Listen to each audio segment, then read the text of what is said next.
Hola, Ger. Si te interesa, tengo esta anécdota bastante larga en la que detallo mi día a día en una secta.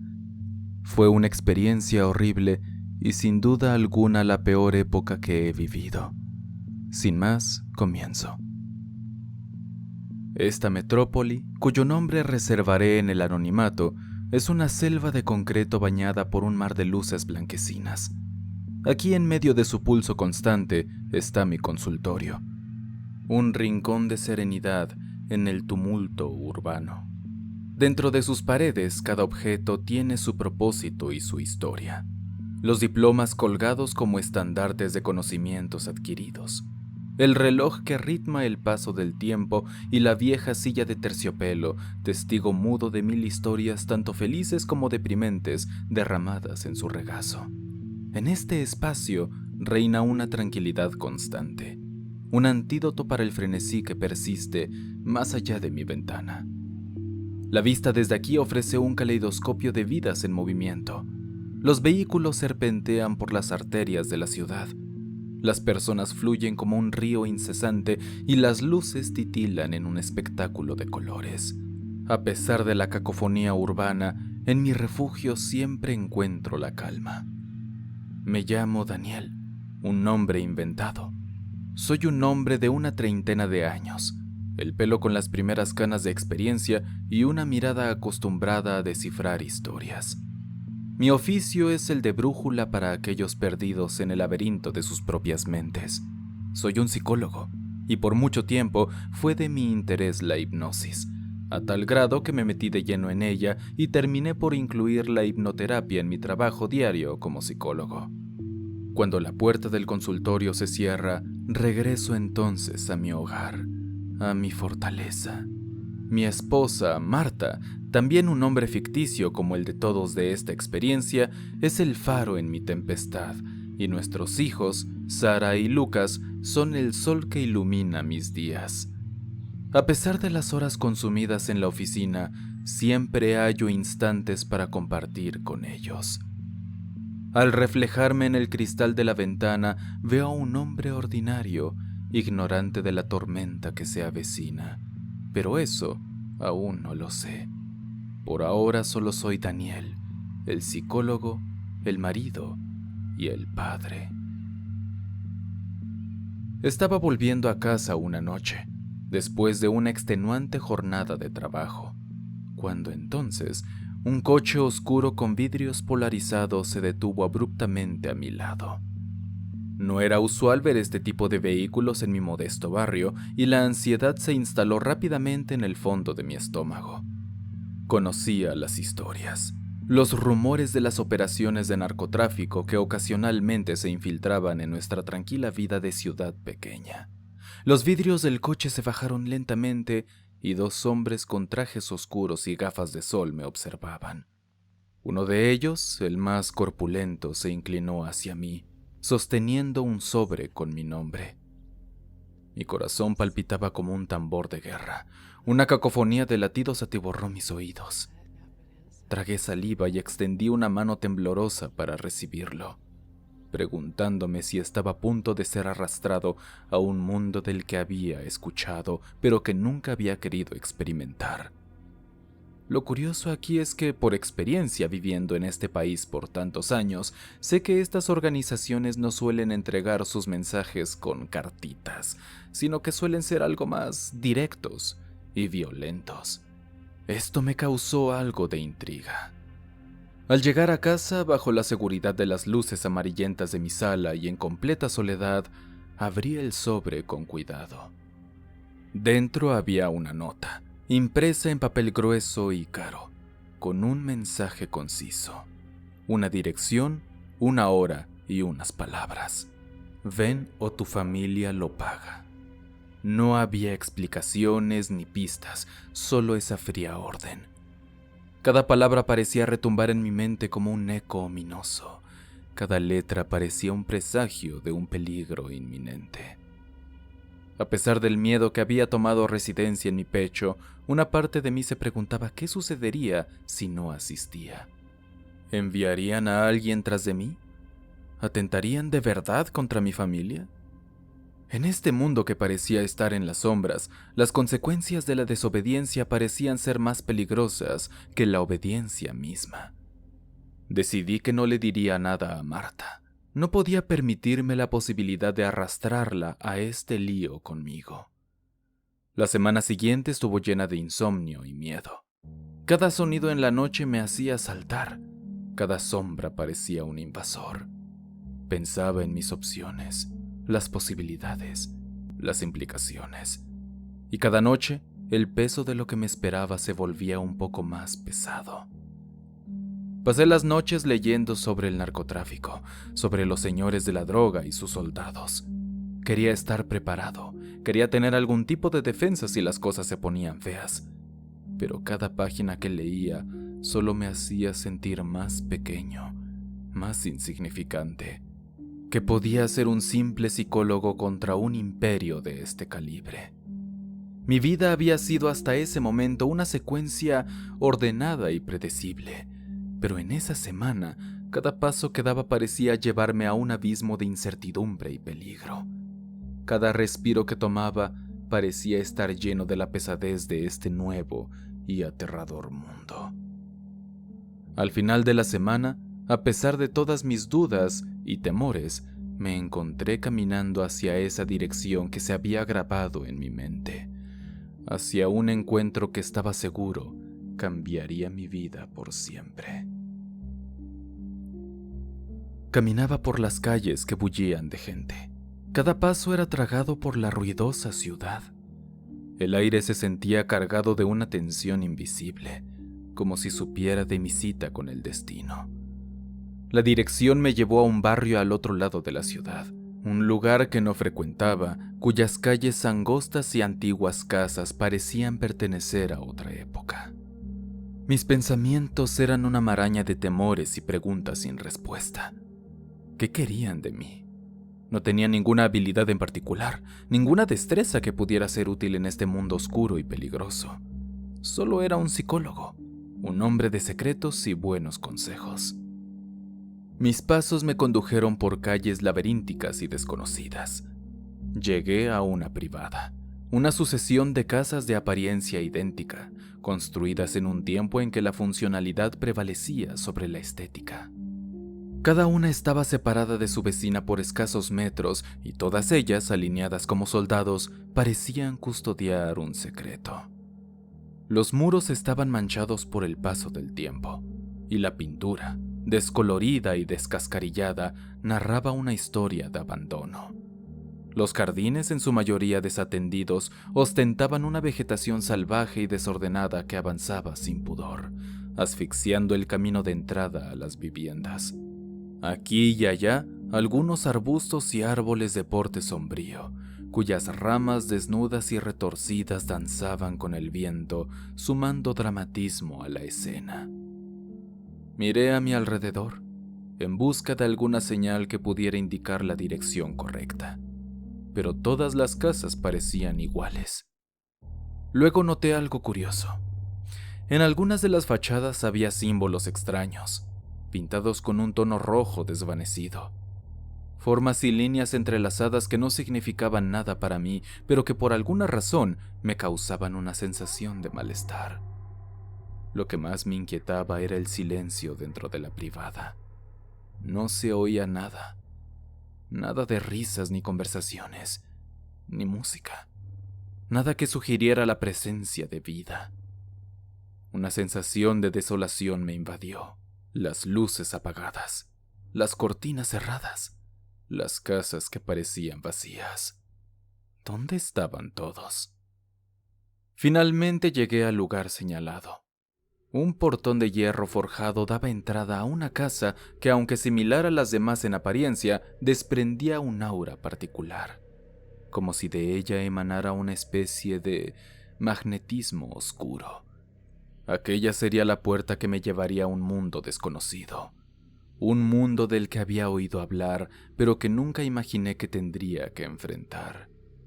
Con un último aliento, toqué el picaporte y me abrieron la puerta. Mi corazón parecía querer escapar de mi pecho cuando crucé el umbral de la puerta. Un halo de luz mortecina iluminaba parcialmente el interior. 3 personas se agrupaban en el centro de la sala, todos con una mirada vacía y perdida. Uno de ellos, Esteban, un hombre corpulento con una barba densa, calvo y ojos fríos, se acercó a mí. Daniel, bienvenido, pasa por favor, dijo con una voz que era una mezcla de sarcasmo y amenaza. A su lado había una mujer de edad avanzada, con una sonrisa que más parecía una mueca. El corazón se me detuvo un momento al darme cuenta de que esa señora había sido paciente mía hace no mucho. Su nombre es Clara. Se unió a la conversación. «Ah, señor Daniel, qué gusto verle de nuevo». El tercer hombre, cuyo nombre nunca supe, un tipo esquelético con lentes y con un traje más grande que él, hizo un ademán con la mano para invitarme a sentar al sillón que estaba ahí en la sala. Su apariencia poco amenazante resaltaba entre los demás. Tomé asiento y Clara, mi expaciente, habló. «Voy a ser directa. Está aquí porque tiene una habilidad única, Daniel. Algo que necesitamos».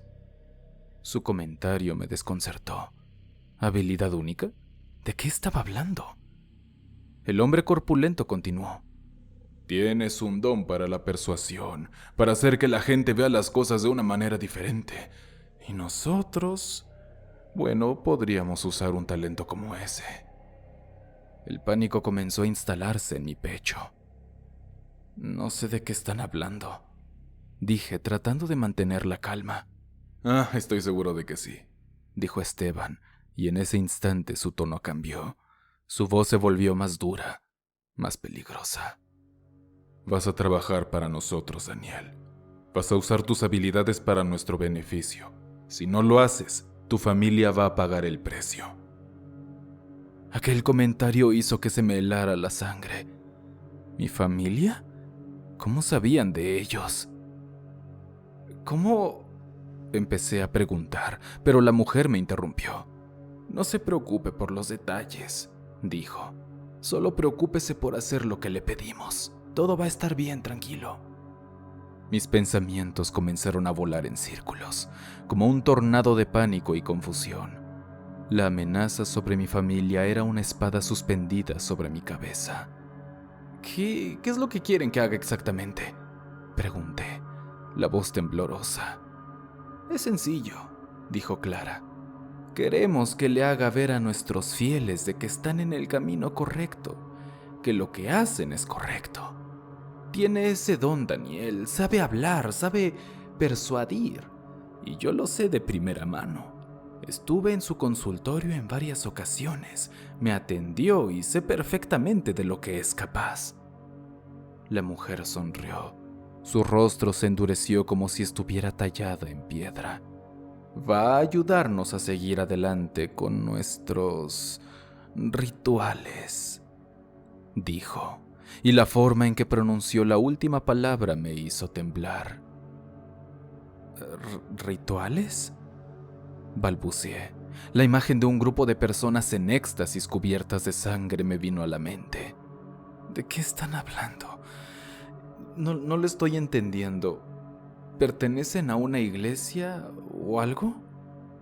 Digamos que sí, continuó Esteban.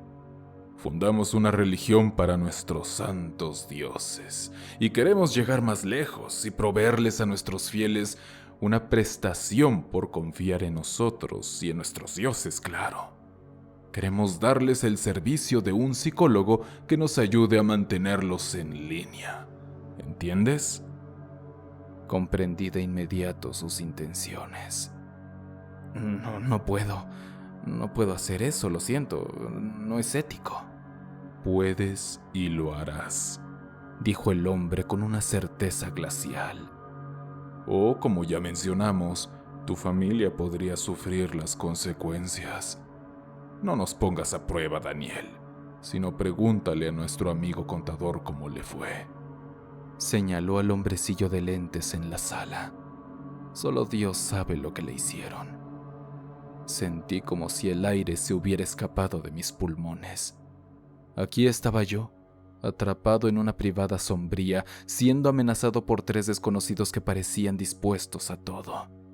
Y no necesitaron decirlo, pero supe desde el inicio que esto era nada más y nada menos que una secta. Irónicamente, creo que hubiera preferido ser parte de una organización criminal. Al menos ahí probablemente habría percibido alguna compensación económica, pero aquí mi único pago era la seguridad de mi familia. Pasaría algún tiempo antes de que entendiera la magnitud de mi situación. Los líderes de la secta, que con el tiempo llegué a conocer como Esteban y Doña Clara, eran maestros de la manipulación y la crueldad.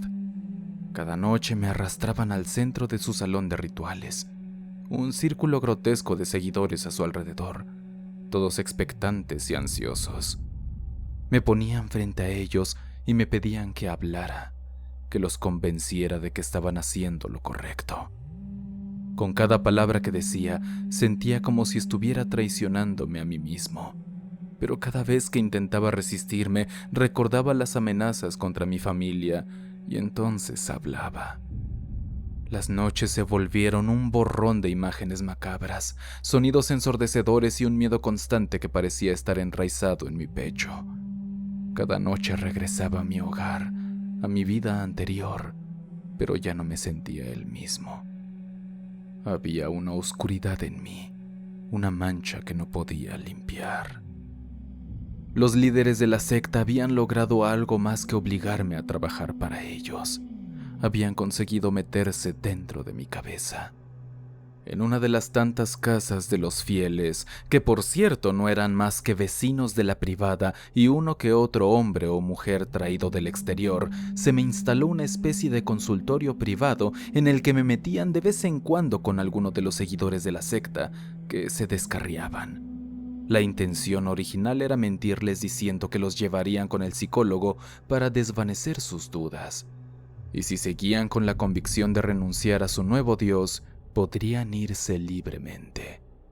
El problema es que a mí me obligaban a mantener a esa gente en cintura y los persuadía para continuar sirviendo a Esteban y Doña Clara. Sin embargo, las preocupaciones que escuchaba de estas pobres personas eran tristes, eran naturales. Realmente querían salirse de aquí. Tenían miedo, pero Esteban y Doña Clara parece que los extorsionaban de algún modo. Era horrible. Los días parecían confundirse en un caleidoscopio de oscuridad y desconcierto. Me encontraba prisionero en un mundo paralelo, un infierno de cemento y ladrillo donde la lógica y la razón se disolvían en la fe fanática de los seguidores.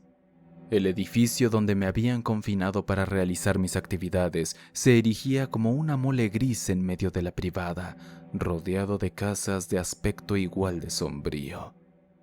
Todo en aquel lugar parecía estar bañado en un tono grisáceo, desde los muros descascarados hasta el cielo perpetuamente cubierto de nubes. Los rituales se llevaban a cabo en una sala grande y lúgubre en el corazón del edificio. Allí, en un círculo formado por velas rojas y amarillas, los seguidores se entregaban a una danza frenética y caótica, sus rostros retorcidos en una grotesca máscara de éxtasis y dolor. Creo que incluso había sustancias ilícitas de por medio, si no me explico todo eso. Los ecos de sus gritos y rezos retumbaban en las paredes, arrastrándome a un abismo de terror y repulsión. ¿Y yo? Yo me encontraba obligado a ser testigo de aquel horror, a participar, a hablar, a convencerles de que estaban en el camino correcto. Cada vez que debía hablar frente a ellos, sentía como mi lengua se convertía en plomo. Las palabras se retorcían en mi boca, convirtiéndose en un cántico vacío de significado. Pero aún así continuaba, porque sabía que no había otra opción. Aunque quería cerrar los ojos, apagar los sonidos, siempre estaban allí, grabados en mi mente como un recordatorio constante de la pesadilla en la que me había convertido. Las imágenes de los rituales eran tan vívidas, tan crudas que me resultaba difícil creer que no fueran más que el producto de una mente perturbada. El horror que sentía ante los rituales y la repulsión hacia mí mismo por ser parte de ellos se mezclaban en un amargo cóctel de culpa y desesperación. La sensación de impotencia era abrumadora, pero a pesar de todo, seguía adelante, empujado por el miedo y el deseo de proteger a mi familia. Era la cruel ironía de mi situación. Me encontraba atrapado en un círculo de violencia y engaño, pero era yo quien debía mantener viva la farsa, era yo quien debía alimentar la mentira. Y a cada palabra que pronunciaba, a cada gesto que realizaba, me adentraba más y más en la sombra de la secta, perdiendo un poco más de mí mismo en el proceso. Con cada día que pasaba, mi rutina en aquel lugar se volvía más oscura y monótona. Pero un día, algo cambió. Una presencia nueva y misteriosa irrumpió en mi mundo gris. Lucía. Era una chica frágil y desubicada en medio del torbellino frenético de la secta. Al principio se mantuvo en las sombras, pero poco a poco comenzó a destacarse entre los demás seguidores por alguna razón.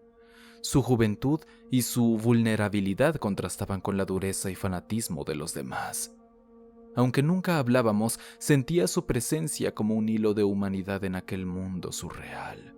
Su rostro, siempre cubierto de temor y confusión, era como un espejo de mi propio desasosiego. Sabía que ella estaba tan perdida como yo, atrapada en la misma telaraña de engaños. Un día, en medio de un ritual particularmente intenso, nuestros ojos se encontraron. Sus ojos grandes y temerosos me miraron con un destello de reconocimiento, como si también ella viera en mí a un posible aliado, a alguien que comprendía su miedo y su confusión. Aquella mirada encendió en mí una chispa de esperanza, una luz en la oscuridad que parecía amenazar con consumirme. Comencé a imaginar una posibilidad, un plan. Quería ayudar a Lucía, quería ayudarnos a ambos a escapar de aquel infierno. Pero por más que lo intenté, cada intento de acercarme a ella, de hablarme, de formular un plan, se encontraba con un muro de silencio y miedo. Era como si una fuerza invisible nos mantuviera separados, impidiendo cualquier intento de resistencia. Aún así no me rendí. Me prometí a mí mismo que encontraría una manera de liberarnos de las garras de la secta, de desmantelar el engaño desde dentro. No tenía idea de cómo lo haría, pero estaba determinado a intentarlo. Cada día, a medida que los rituales se volvían más oscuros y la tensión aumentaba, sentía cómo la telaraña de la secta se cerraba más y más alrededor de mí. Pero en medio de aquel tormento, la presencia de Lucía era mi único consuelo, la única señal de que aún quedaba un poco de humanidad en aquel lugar. A pesar del miedo y la desesperación, me aferré a esa pequeña luz de esperanza. Y aunque no lo sabía entonces, Lucía se convertiría en el catalizador de los terribles eventos que estaban por desatarse. La secta era una entidad viva, respirante, que se alimentaba de la fe ciega y la devoción de sus seguidores. Cada día la farsa crecía, se expandía, engullendo a todos en su camino, y yo no era más que un peón en este engranaje monstruoso. Era como si hubiera dos versiones de mí. El Daniel externo que seguía el flujo, que participaba en los rituales, que aconsejaba y consolaba a los seguidores con palabras dulces y promesas vacías. Y luego estaba el Daniel interno, el que gritaba en silencio, el que se retorcía y se rebelaba contra cada palabra de engaño que salía de mis labios.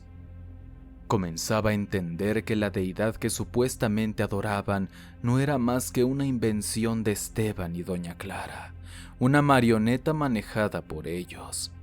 Sus rituales, en lugar de ser actos de devoción, eran espectáculos de manipulación y engaño, diseñados para controlar a las masas. Buscaban vaciar sus bolsillos a base de donaciones para la secta y así llenar las arcas personales de los líderes. Esa comprensión me llenó de rabia y repugnancia, pero aún más me llenó de miedo. El miedo a lo que me harían si descubrían mi creciente descontento, a lo que le harían a mi familia si decidía rebelarme. El tiempo perdía todo significado. Los días se mezclaban con las noches en un borrón perpetuo de rituales, discursos y rezos. Cada vez más me veía a mí mismo como un títere, obligado a bailar al son de los líderes.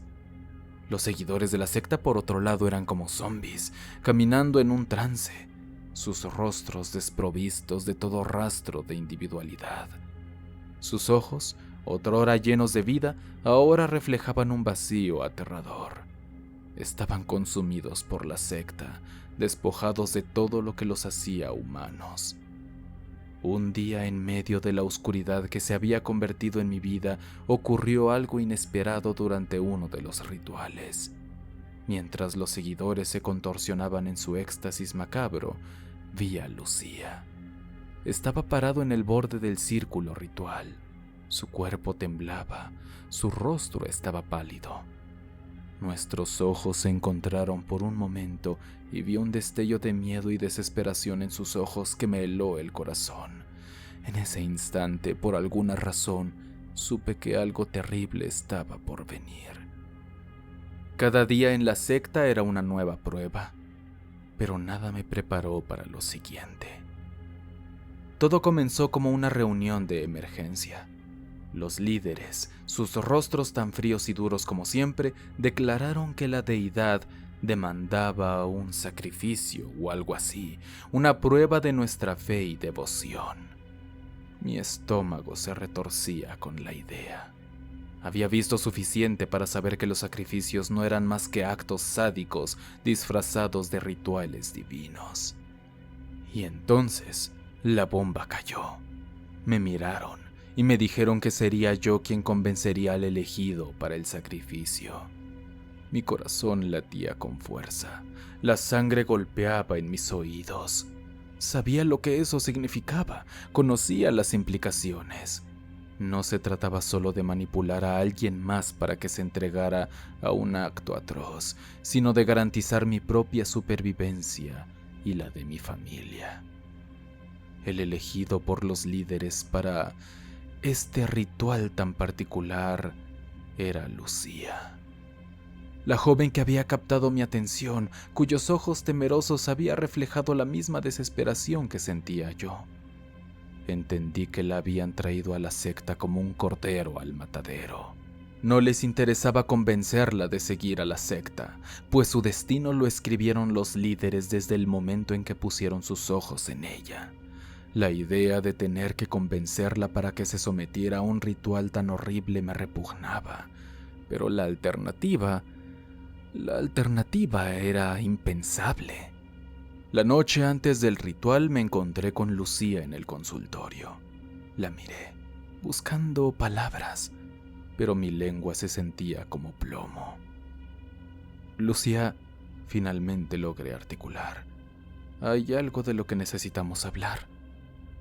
Con frases que a día de hoy me da asco recordar y un poco de hipnoterapia, la logré convencer de asistir al ritual por el bien de la secta y nuestro Dios. Y con eso, ella se adentró en la oscuridad. Una habitación en una de las casas de los vecinos en la que se realizaría el ritual, fuera cual fuera. Yo, habiendo cumplido con mi tarea, regresé a casa en un estado casi inconsciente, como si mi cerebro no quisiera darse cuenta de lo sucedido. Llegar a mi hogar desde que inició todo esto resultaba molesto. Mi esposa e hijos me miraban con desesperanza, pues ellos sabían que yo estaba pasando por algo terrible en mi vida, pero no podía decirles qué, y esa noche en especial no hablé con nadie. Me dirigí a mi habitación, apagué las luces y me dormí. La mañana siguiente el mundo parecía haber cambiado. La familiaridad de la secta se sentía ahora como un cascarón vacío. cada rincón impregnado de un silencio agudo e inquietante. Mi mente todavía trataba de procesar lo que había sucedido la noche anterior, pero lo más alarmante fue la ausencia de Lucía. Su presencia se había disipado como el perfume ligero que solía llevar, dejando tras de sí un rastro de incertidumbre y miedo. Nadie parecía notar su ausencia en la privada, o si lo hacían, no decían nada al respecto. Los líderes continuaban con sus tareas como de costumbre. Sus rostros imperturbables no mostraban ningún indicio de preocupación. Era como si Lucía nunca hubiese existido, como si su esencia hubiera sido borrado por completo de la realidad de la secta. Y ahí estaba yo, en medio de esta realidad distorsionada, luchando por entender lo que había ocurrido. Me sentía como si estuviera atrapado en un sueño febril, donde cada momento se deslizaba hacia el siguiente sin ninguna coherencia ni propósito. Me encontraba en un estado de desconexión, observando mi propia existencia desde una distancia inalcanzable. A pesar de la desaparición de Lucía, la secta continuó su rutina diaria como si nada hubiera sucedido. El horror del ritual parecía haber sido olvidado, reemplazado por el frío pragmatismo de la vida cotidiana. Pero yo no podía olvidar. Lucía estaba perdida y no podía sacudirme la sensación de que yo era en parte responsable. La desaparición de Lucía marcó un antes y un después en mi vida en la secta. A partir de ese momento supe que tenía que encontrar una manera de escapar de esta pesadilla, no solo por mí, sino también por Lucía y por todos los que habían sido consumidos por las sombras de este lugar. Tras la abrupta desaparición de la chica, el mundo alrededor parecía haberse consumido en un silencio desgarrador. Mi teléfono dejó de sonar con las amenazas constantes y las demandas insaciables de la secta. Todo rastro de ellos había desaparecido, como si una tormenta los hubiera barrido. En lugar de alivio me envolvió una desolación y soledad abrumadoras, como un páramo inhóspito y yermo. La incertidumbre se anidó en mi pecho y la impotencia me carcomía por dentro. Cada día me levantaba del lecho frío, esperando una llamada, un mensaje, cualquier indicio de que todo aquello había sido un terrible sueño. Pero nada llegaba. Me encontraba en un estado de ansiosa espera, una quietud antes de la tormenta que no sabía cuándo estallaría. En medio de la desesperación me aferré a la rutina. Acudía diariamente a una pequeña tienda del barrio donde estaba la secta, buscando en los rostros amables un poco de información sobre lo que pasaba ahí dentro. Entonces, un día cuando me dirigía a la tienda, observé que las entradas de ciertas casas de la privada estaban acordonadas con cintas de la policía. Un frío recorrió mi espalda. ¿Habrían descubierto lo que sucedía ahí? En la tienda me encontré con el amable rostro del tendero, un hombre mayor con el pelo canoso y ojos de mirada suave. Pregunté de manera casual acerca de las cintas amarillas. Sin mencionar a la secta, comentó que había habido una actividad policial inusual en la zona. Intentó minimizarlo mencionando robos y disputas vecinales, pero su tono denotaba algo más profundo. Mi mente empezó a funcionar a 1000 por hora, tratando de unir las piezas del rompecabezas. ¿Habría sido la desaparición de Lucía la gota que derramó el vaso? ¿Habría logrado sin querer lo que las autoridades se fijaran en lo que ocurría en aquel lugar maldito? Sin saber cómo, sentí que un rayo de esperanza se colaba en el oscuro panorama que había sido mi vida. Los días siguientes fueron un enjambre de actividad policial en el barrio. Observaba desde lejos, reprimiendo un temor latente de que de alguna forma me arrastraban de vuelta a las fauces de la secta. Dejé de dar consultas como psicólogo y me enfrasqué en una investigación personal para averiguar qué sucedió con la secta. Me sentía como un espectador de una película de terror, viendo cómo el horror que conocía demasiado bien era desenmascarado pieza por pieza. En medio de la conmoción mantenía la esperanza de que Lucía estuviera a salvo, que de alguna forma hubiera escapado al cruel destino que le esperaba en aquel lugar. La secta, como si fuera un animal acorralado, se había esfumado sin dejar rastro alguno. Todo su poder, toda su influencia parecían haberse desvanecido. El asedio había terminado, pero el recuerdo de lo que había sucedido allí, lo que yo había ayudado a perpetrar, seguía tan vivo como el primer día. Una vez que la tempestad se calmó, me encontré frente al espejo de mi realidad. Yo era libre, pero a un precio demasiado alto. Había escapado de la secta, pero la sombra de mis actos y decisiones me perseguían como un espectro. El arrepentimiento carcomía mis pensamientos día tras día. Había traicionado a Lucía, la única persona que parecía entender el miedo y la desesperación que había sentido yo. La había abandonado a merced de la secta y la había sacrificado para salvar mi vida y la de mi familia. Cada vez que cerraba los ojos veía el rostro de la chica. Su mirada estaba llena de miedo y traición. Mi corazón se llenaba de un dolor que parecía no tener fin, pero a pesar de todo, también sentía un atisbo de alivio. Yo y mi familia estábamos a salvo. La amenaza de la secta ya no pendía sobre nuestras cabezas como una guadaña preparada para el golpe final. Los días se volvieron semanas y las semanas meses. El mundo seguía girando ajeno a mi tormento interior. Viví mi vida en un lento ritmo, marcado por la simple rutina de los días y las noches. Me ocupaba de mis responsabilidades, atendía a mi familia, intentaba perderme en el anonimato del día a día. Nunca me perdonaré lo que hice, pero al final todo fue por ellos, por mi familia. En la búsqueda de la redención me encontré atrapado en un bucle de dolor y alivio. No había escapatoria, ni siquiera en el más profundo de los sueños, pero sabía que si tuviera que hacerlo de nuevo, haría lo mismo, porque al fin del día, a pesar de las sombras que me rodeaban, sabía que había salvado a las únicas personas que realmente me importaban, y ese era un consuelo que podía, con suerte, ayudarme a vivir con las decisiones que había tomado.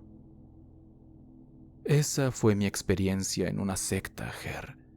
Espero te sirva para algún video. Sigue así y le mando un saludo a tu audiencia y a ti.